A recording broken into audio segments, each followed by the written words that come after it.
इस क्वेश्चन में बोल रहा है कि एक रिजिड रॉड है मासलेस जिसकी लेंथ है 14 मीटर, उसके एंड पर एक पार्टिकल बंधा है, यहाँ से इसको रिलीज किया है हॉरिजॉन्टल से 45 डिग्री से। जब ये लोएस्ट पॉइंट पर आएगा तब इसकी स्पीड कितनी है ये आपको बताना है।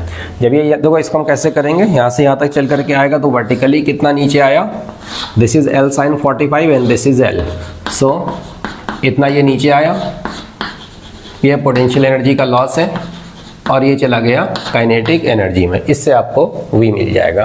नेक्स्ट क्वेश्चन देखते हैं। इसमें बोला गया कि एक सर्किल है जिसकी रेडियस है 4 किलोमीटर, इस पर ये 4 पॉइंट्स हैं। अब एक कार चलती है पॉइंट P से और सर्किल पे चलते हुए ये R तक पहुंचती है। सो P से लेकर R तक उसका डिस्प्लेसमेंट क्या होगा, तो बहुत सिंपल है, डिस्प्लेसमेंट हो जाएगा 2R के बराबर, मतलब कि 8 किलोमीटर।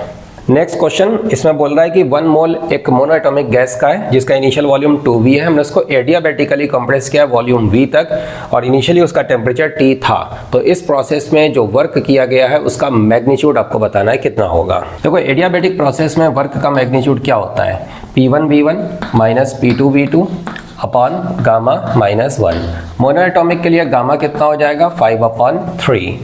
ये इनिशियल है और ये फाइनल है। अब वो नेगेटिव, वैसे तो नेगेटिव आएगा, कंप्रेशन है, लेकिन हमें मैग्नीट्यूड फाइंड करना है। देखो इनिशियल कंडीशन के लिए हम बोल सकते हैं pressure into volume equal to n number of moles which is 1 into RT। इसका मतलब इनिशियल प्रेशर कितना हो गया, RT अपॉन 2V।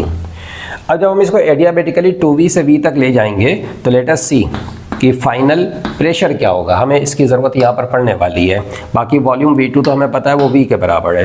तो एडियाबेटिक प्रोसेस का इक्वेशन क्या होता है, PV to the power gamma equal to constant. So final pressure into final volume की power gamma equal to initial pressure into initial volume की पावर गामा। तो final pressure हो गया इनिशियल प्रेशर इंटू 2 की power gamma, ये cancel हो जाएगा। P1 हमें पता है, गामा है 5/3, तो ये मिल गया हमें RT अपॉन V इंटू 2 की पावर 2/3। अब ये सब डेटा आप इसमें रख दो तो वर्क का मैग्नीट्यूड आपको मिलेगा P1 into V1 which is 2V minus P2 into V2 which is V divided by gamma minus 1। आप देख सकते हैं कि ये नेगेटिव आ रहा है, लेकिन हमें क्या चाहिए, मैग्नीट्यूड चाहिए, तो ये मैग्नीट्यूड आ गया। नेक्स्ट क्वेश्चन में ये बोल रहा है 2 kg का एक ब्रिक है जो कि एक इंक्लाइन रफ प्लेन पर रखा हुआ है, उसका इंक्लिनेशन 45 डिग्री है। कोएफिशिएंट ऑफ फ्रिक्शन की मिनिमम वैल्यू कितनी हो ताकि ये आराम से रुका रहे।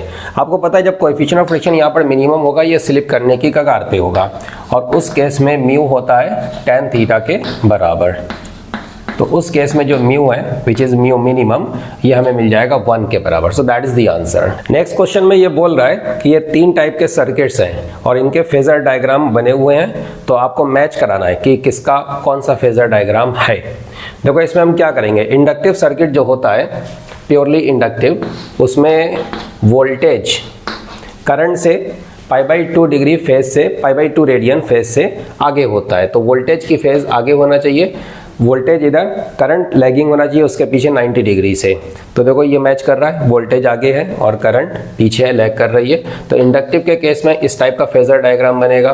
कैपेसिटिव के केस में क्या होता है कि करंट लीडिंग होती है, वोल्टेज लैगिंग होता है और π/2 रेडियन पीछे होता है। अब इसी फिगर को इसने क्या करा, घुमा करके बनाया। अब इस पूरे फिगर को 90 डिग्री से घुमा दो, I इधर आ जाएगा और V हॉरिजॉन्टल हो जाएगा। तो ये रहा देखो V हॉरिजॉन्टल और I देखो ऊपर चला गया है ना। तो इसी फिगर को 90 डिग्री से घुमा करके इसने यहाँ पर बनाया हुआ है, तो कैपेसिटिव के साथ ये मैच कर जाएगा। रेजिस्टिव में आपको पता है कि करंट और वोल्टेज दोनों सेम फेज में होते हैं, तो अगर आपने ऐसे I को बनाया तो V भी ऐसे ही बनेगा, अगर आपने I को ऐसे बना दिया तो V भी ऐसे ही बनेगा। आप चाहे तो ये भी कर सकते हैं, V को लेफ्ट में अगर आपने बनाया तो I भी लेफ्ट में बन जाएगा, तो ये मैच कर जाएगा। नेक्स्ट क्वेश्चन में ये बोल रहा है with regards to gravitational parameters T square का डायमेंशनल फार्मूला इनमें से किसके साथ मैच करेगा। आपको ये फार्मूला पता होगा, T equal to 2π√R³ upon GM। आप अगर इसका स्क्वायर कर देंगे तो ये रूट यहाँ से हट जाएगा अब आप देख सकते हैं ये डायमेंशनलेस कांस्टेंट है, तो इसकी जो डायमेंशन है वो वही बनेगी जो r³/gm की डायमेंशन है। नेक्स्ट क्वेश्चन में ये बोल रहा है कि एक क्यूब है जिसकी किसी एक सरफेस के सेंटर पे एक पॉइंट चार्ज क्यू रखा गया है। So what is the total electric flux passing through the entire cubical surface. Actually जब ये आप सरफेस पर रखोगे ना, तो पॉइंट चार्ज के आसपास का जो 3 डायमेंशनल स्पेस है उसमें पूरा जो टोटल फ्लक्स निकलेगा इस चार्ज से, वो टोटल फ्लक्स इतना निकलेगा।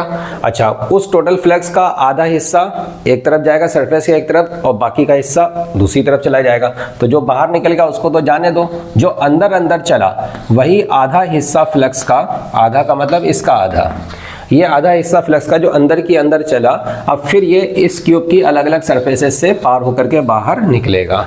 सो एक्सेप्ट दिस सरफेस, बाकी सारी सरफेसेस को देखा जाए उन सबसे जो टोटल फ्लक्स बाहर निकलेगा वो इतना हो जाएगा, मतलब कि पूरे क्यूब से पार होने वाला फ्लक्स ये हो जाएगा। इस क्वेश्चन में इसने 4 फिगर दिए हैं, बोला है कि किस केस में आपको बताना है कि डायोड कंडक्टिंग स्टेट में आएगा, मतलब उसमें करंट फ्लो होगी। तो आप जानते हैं फॉरवर्ड है तो करंट फ्लो हो जाएगा, रिवर्स है तो करंट फ्लो नहीं होगा।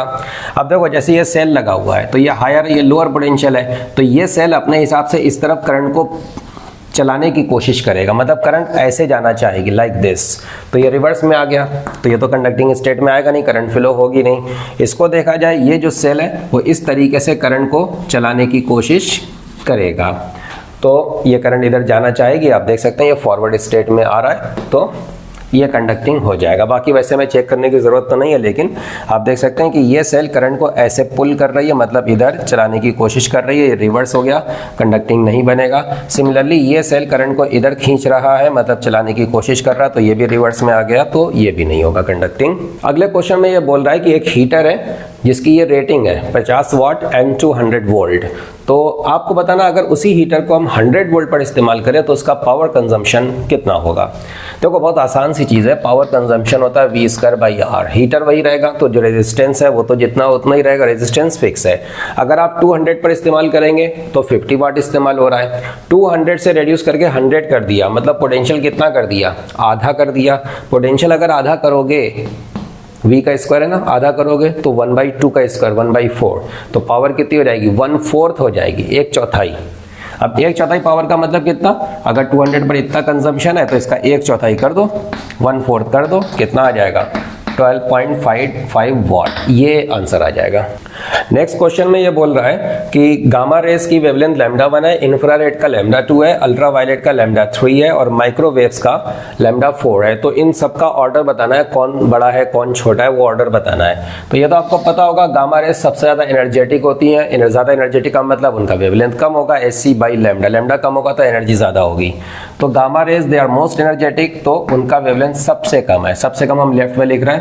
अब अल्ट्रावायलेट इंफ्रारेड से तो ज़्यादा ही एनर्जेटिक होता है, ये ज़्यादा एनर्जेटिक है, लेकिन गामा से कम एनर्जेटिक होता है, तो λ3 इसके बाद आ जाएगा। इंफ्रारेड और कम एनर्जेटिक हो जाता है तो वेवलेंथ उसकी और बढ़ जाएगी, और माइक्रोवेव की एनर्जी और भी कम हो जाती है तो उसका वेवलेंथ और ज़्यादा हो जाएगा। तो ये देखिए ऑर्डर आ गया, इस तरीके से ये लैम्डा बढ़ता चला जा रहा है। नेक्स्ट क्वेश्चन में ये बोल रहा है YDAC सेटअप में एक स्लिट का वेट दूसरी स्लिट से 4 टाइम्स है, 4 गुना है उससे बड़ा।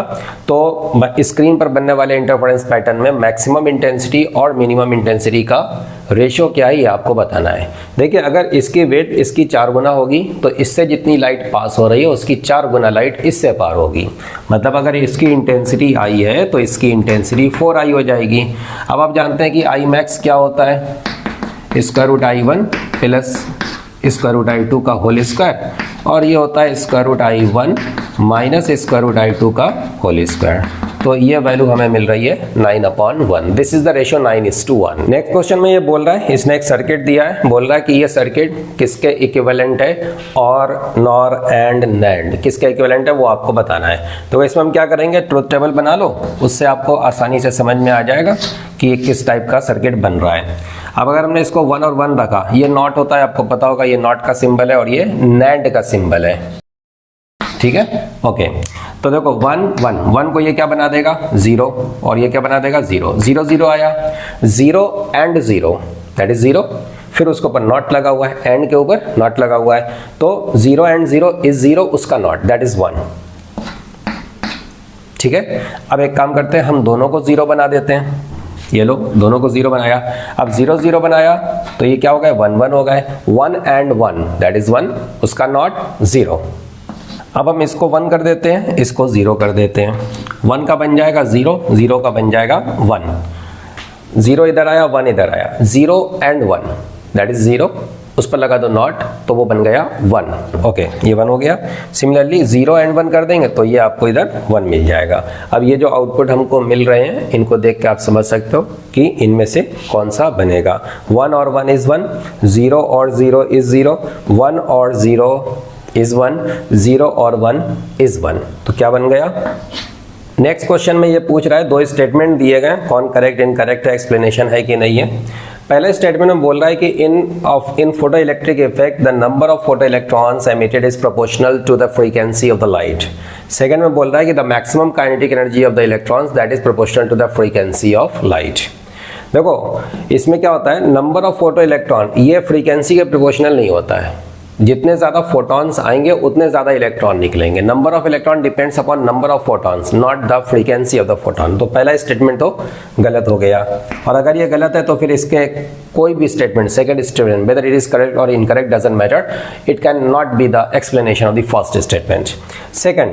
सेकंड में क्या है कि केमैक्स न्यू के प्रोपोर्शनल, आपको ये फॉर्मूला पता होगा, केमैक्स होता है h न्यू -5, तो आप केमैक्स को न्यू के प्रोपोर्शनल बोल सकते हैं। ये गलत है और ये स्टेटमेंट सही है। नेक्स्ट क्वेश्चन में ये बोल रहा है कि एक मेटेलिक रॉड है, उसकी लेंथ दी गई है और उसको इस परपेंडिकुलर बाइसेक्टर के अबाउट एंगुलर वेलोसिटी ओमेगा से घुमाया जा रहा है, ओमेगा भी दिया गया है, और एक मैग्नेटिक फील्ड में घुमाया जा रहा है, मैग्नेटिक फील्ड भी दिया गया, उसकी वैल्यू भी दी गई है। फिर बोल रहा है कि इन एंड्स के बीच में बता दो इंड्यूस्ड ईएमएफ, इनके बीच में पोटेंशियल डिफरेंस कितना होगा वो आपको बताना है। तो डायरेक्ट आंसर है इसका 0, क्योंकि जब हम सेंटर से जाएंगे इधर जाने पर जितना इधर चले उतना इधर चले, जितना इसमें चेंज आएगा उतना इसमें चेंज आएगा। अगर ये राइज है तो ये भी राइज होगा, अगर ये ड्रॉप है तो ये भी ड्रॉप होगा।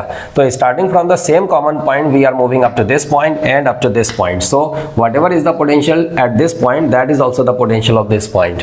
तो इन दोनों एंड्स के जो पोटेंशियल है ना वो बराबर होंगे, इसलिए पोटेंशियल डिफरेंस कितना हो जाएगा 0।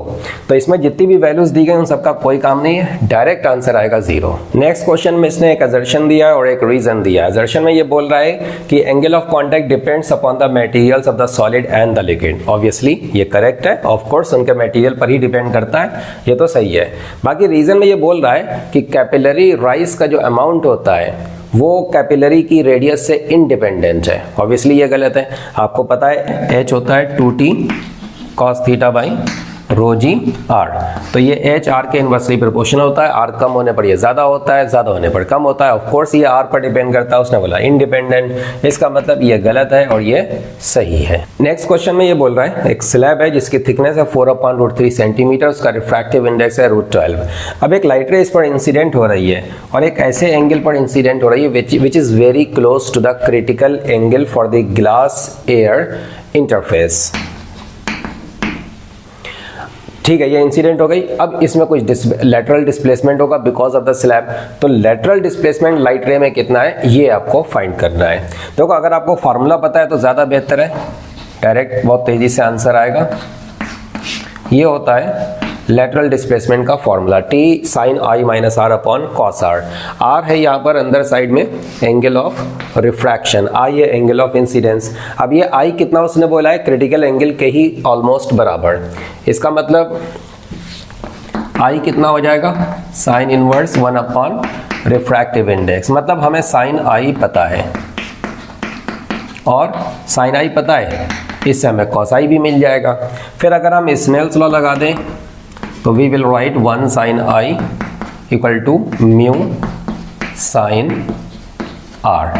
इससे हमें साइन r की वैल्यू मिल गई, ये मिल गया, और साइन r मिल गया तो cos r भी मिल जाएगा। अब देखो स्लैब की थिकनेस ये दी गई है, वो यहाँ इस्तेमाल कर लेना, इसको एक्सपेंड कर लेना, ये बन जाएगा sin i cos r minus cos i sin r। और वो चारों चीज़ें आपको पता है और ये cos r भी पता है, तो you can calculate this. Next question में ये बोल रहा है दो पार्टिकल हैं 2m और m मास के एक लाइन पर रखे हुए हैं। अगर इस पार्टिकल को 2 सेंटीमीटर शिफ्ट किया जाए toward the centre of mass of the entire system, तो फिर इस पार्टिकल को कितना शिफ्ट करना चाहिए ताकि सेंटर ऑफ मास अपनी जगह पर बना रहे, वो हिलने ना पाए। तो सिंपल आंसर है डबल मास है तो आधा चलाना पड़ेगा इसको। 2 सेंटीमीटर का आधा कितना चलाना पड़ेगा? 1 सेंटीमीटर। आप चाहे तो ऐसे कर सकते हैं, हमारा फॉर्मूला होता है ना m1 delta x1 plus m2 delta x2 equal to 0। अगर सेंटर ऑफ मास रेस्ट में हो तब इसको सॉल्व कर लो, इससे आपको डेल्टा x1 1 सेंटीमीटर के बराबर मिल जाएगा। नेक्स्ट क्वेश्चन में ये बोल रहा है कि एक बॉडी है जिसका मास है 4 kg और वो बॉडी अर्थ की सरफेस से r हाइट पर रखी गई है, that r is the radius of the earth. तो इस हाइट पर रखा गया है अर्थ की सरफेस से, वहां पर उस ऑब्जेक्ट का वेट क्या है न्यूटन में, वो आपको बताना है। देखो, अगर अर्थ की सरफेस से r हाइट पर ले जाओगे तो सेंटर से डिस्टेंस कितनी हो जाएगी? 2r, और अर्थ इस पर वहां पर जा करके जो फोर्स लगाएगी वो इतना फोर्स बनेगा, और यही फोर्स वेट के बराबर होता है। तो उसने जो वेट हमसे पूछा है, ये वेट हमको इतना मिल जाएगा। g इसको हम लिख सकते हैं gm/r² into small m which is given 4 kg upon 4। अब ये क्या चीज़ है? ये अर्थ की सरफेस पर एक्सेलरेशन ड्यू टू ग्रेविटी है। तो आंसर आ गया 10 Newton. Approximately integer type question है तो 9.8 के बजाय आपको 10 इंटीजर की फॉर्म में आंसर देना है। नेक्स्ट क्वेश्चन में ये बोल रहा है कि एक स्प्रिंग है मासलेस, उससे हम एक ब्लॉक को लटकाएंगे जिसका मास है m, और जब वो ब्लॉक अपनी इक्विलिब्रियम की कंडीशन में है तब सिस्टम से एसोसिएटेड एनर्जी है E। अब अगर इसी मास को m के बजाय 2m कर दिया जाए तो वो एनर्जी E से बदल के E' हो जाती है। अब आपको बताना है E' अपॉन E का वैल्यू कितना होगा। जब हमने इससे ब्लॉक लटकाया m मास का, इसमें हमें ग्रेविटेशनल पोटेंशियल एनर्जी भी देखना होगा और स्प्रिंग की पोटेंशियल एनर्जी को भी देखना होगा। जब m मास है तो in the state of equilibrium, ये इक्विलिब्रियम स्प्रिंग की ये नेचुरल लेंथ है यहाँ पर। अब हम इस लेवल को अगर हम रेफरेंस लेवल मान लें तो यहाँ से हम ग्रेविटेशनल पोटेंशियल एनर्जी कैलकुलेट करेंगे। आपको पता है in the state of equilibrium ये कितना एक्सटेंड होगा? mg/k। तो ये यहाँ से अगर mg/k नीचे आ गया तो ग्रेविटेशनल पोटेंशियल एनर्जी तो -mg/x0, मतलब ये बन गई। बाकी स्प्रिंग में एक्सटेंशन है x0 के बराबर, तो उसमें पोटेंशियल एनर्जी स्प्रिंग में भी होगी। सो हाफ के x0²। तो स्प्रिंग की एनर्जी और ये ब्लॉक की पोटेंशियल एनर्जी, तो ये बन गई सिस्टम की टोटल एनर्जी। बाकी काइनेटिक एनर्जी तो कुछ है नहीं क्योंकि ब्लॉक इक्विलिब्रियम में है, रुका हुआ है। So this is the total energy. और इसको अगर आप चेक करें ये हमको कितना मिल रहा है? This is -m² g² upon 2k। तो आप ये देख सकते हैं कि ये एनर्जी डिपेंड कर रही है m के स्क्वायर पर, बाकी सब तो सेम रहेगा। अब आप m को बदल रहे हैं और बोल रहे हैं कि m को हमने बढ़ा करके 2m कर दिया, तो नया एनर्जी कितना हो जाएगा? E' और वो 4m² हो जाएगा। m को डबल कर दोगे एनर्जी 4 गुना हो जाएगी, तो E' अपॉन E कितना मिल जाएगा? 4 मिल जाएगा। नेक्स्ट क्वेश्चन में ये बोल रहा है एक बार मैग्नेट है जिसका मैग्नेटिक डाइपोल मोमेंट है 0.5 एम्पियर मीटर स्क्वायर। अब हमने इसको इस मैग्नेटिक फील्ड में रख दिया 8 टेस्ला के यूनिफॉर्म मैग्नेटिक फील्ड में। इसको स्टेबल इक्विलिब्रियम की पोजीशन से अनस्टेबल इक्विलिब्रियम पोजीशन तक घुमाने में वर्क कितना करना पड़ेगा, ये आपको बताना है। आपको पता है मैग्नेटिक फील्ड की डायरेक्शन में अगर रख दो तो स्टेबल होता है और वहाँ पर पोटेंशियल एनर्जी कितनी बनती है? -mb। और अगर अनस्टेबल तो अपोजिट रख दो, अनस्टेबल हो जाएगा और वहाँ पर पोटेंशियल एनर्जी कितनी होती है? +mb। तो जो वर्क होगा ना वो पोटेंशियल एनर्जी के चेंज के बराबर होगा। आप देख लो पोटेंशियल एनर्जी का चेंज कितना हो गया? 2mb हो गया।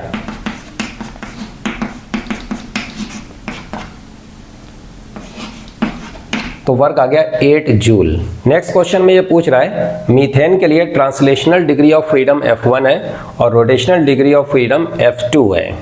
तो आपको बताना है what is the value of F1 plus F2। Very simple question. Polyatomic molecule है, नॉन लीनियर ऑब्वियसली, तो ट्रांसलेशनल डिग्री ऑफ फ्रीडम तो वैसे भी हमेशा 3 ही रहता है। बाकी रोटेशनल डिग्री ऑफ फ्रीडम ये कितना हो जाएगा? ये भी 3 हो जाएगा। तो ये हमको मिल गया 3 + 3। नेक्स्ट क्वेश्चन में ये बोल रहा है ये दो पैरेलल इनफाइनाइट वायर्स है, करंट साइन में I और 2I, इनके बीच की डिस्टेंस है 2r। इधर एक पॉइंट है A, उधर एक पॉइंट है C, ये डिस्टेंस है r और ये डिस्टेंस है r। ये पूरा सिस्टम एक प्लेन में है। तो पॉइंट A और C पर जो मैग्नेटिक फील्ड है उनका जो रेशियो है that ratio is x/r 7 total magnetic field A पर और सी पर, उनका रेशियो, दैट इज x/7। तो आपको बताना है ये x कितना होगा। ये तो बहुत आसान क्वेश्चन है। पॉइंट ए को देखा जाए तो इस करंट की वजह से मैग्नेटिक फील्ड इधर आएगा और इसकी वजह से भी मैग्नेटिक फील्ड इसी तरफ आएगा, सेम डायरेक्शन में। अब परपेंडिकुलर डिस्टेंस इस वायर से कितनी है r और इस वायर से कितनी है 3r। तो पॉइंट ए पर मैग्नेटिक फील्ड बन जाएगा, परपेंडिकुलर डिस्टेंस है 3r। ये आंसर आ गया, ये बी ए आ गया। इसी तरीके से पॉइंट सी पर मैग्नेटिक फील्ड देखो, इसकी वजह से मैग्नेटिक फील्ड अंदर जाएगा और इसकी वजह से भी मैग्नेटिक फील्ड अंदर जाएगा, दोनों सेम डायरेक्शन में अंदर की ओर। अब इसकी डिस्टेंस r है और इसकी डिस्टेंस कितनी है 3r। अब आपको तो ये दोनों मैग्नेटिक फील्ड पता है, इनका रेशियो आप फाइंड कर लो, वो x/7 से कंपेयर कर लेना, उससे x आ जाएगा। नेक्स्ट क्वेश्चन में ये बोल रहा है एक ऑसिलेट करता हुआ पार्टिकल जो कि x एक्सिस पर ऑसिलेट कर रहा है, उसका x कोऑर्डिनेट टाइम के साथ इस मैनर में चेंज हो रहा है।